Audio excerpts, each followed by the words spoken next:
দেখে মনে হচ্ছে একদমই রিয়াল, মানে ওই যে দরজার সামনে মনে হচ্ছে কোনো একটা এইরকম সিঁড়ি আছে, বাট না, এটা সম্পূর্ণ হাতে তৈরি করা ছবি। দেখুন কিভাবে তৈরি করেছে সেটাও আমি আপনাদেরকে দেখাবো, একটু ওয়েট করেন। তার আগে এই লোকটার কয়েকটা ক্রিয়েটিভ চিত্রকর্ম আপনাদেরকে দেখায়। যেমন এখানে দেখুন, এখানে দুই পাশে ধান ক্ষেত, মাঝখানে একটা রেলিং রাস্তা, আর এই রাস্তার কি চমৎকার একটা চিত্রকর্ম করেছে।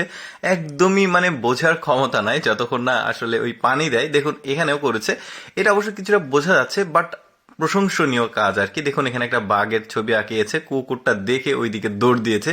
তাহলে চিন্তা করে দেখুন, কুকুরটাও আসলে বুঝতে পারছে না। কি চমৎকার, মানে ওদের হাতের কাজ। চলুন দেখি কিভাবে তৈরি করছে এই ছবিটা, আমরা সেটা এখন দেখব।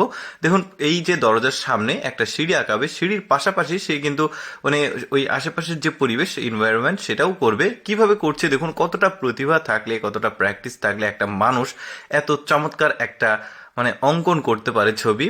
দেখুন কতটা মানে পারফেক্টলি কাজটা করা হচ্ছে, বেশ চমৎকার। মানে ও এই ব্যক্তি কিন্তু অনেকগুলো ছবি অঙ্কন করেছে, মানে আমি এর আগেও আপনাদেরকে দেখিয়েছি, আজকেও দেখাচ্ছি। বেশ চমৎকার লাগে আসলে ওর, মানে এইরকম ক্রিয়েটিভ মানুষ কিন্তু খুবই কম আছে।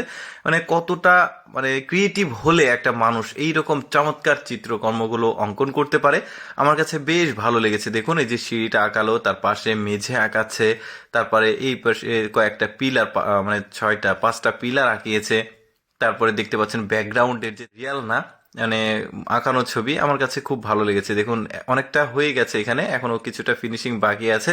দেখতে পাচ্ছেন একটু কয়লা ব্যবহার করেছে ম্যাক্সিমাম, তারপরে ইটের যে গুড়ি রয়েছে সেটা, মানে ভাঙা ইটের অংশ আঁকাচ্ছে, বেশ চমৎকার। অনেকটা হয়ে গেছে, এবার দেখুন একদম পারফেক্টলি এই মানে চিত্রকর্মটা করেছে সে।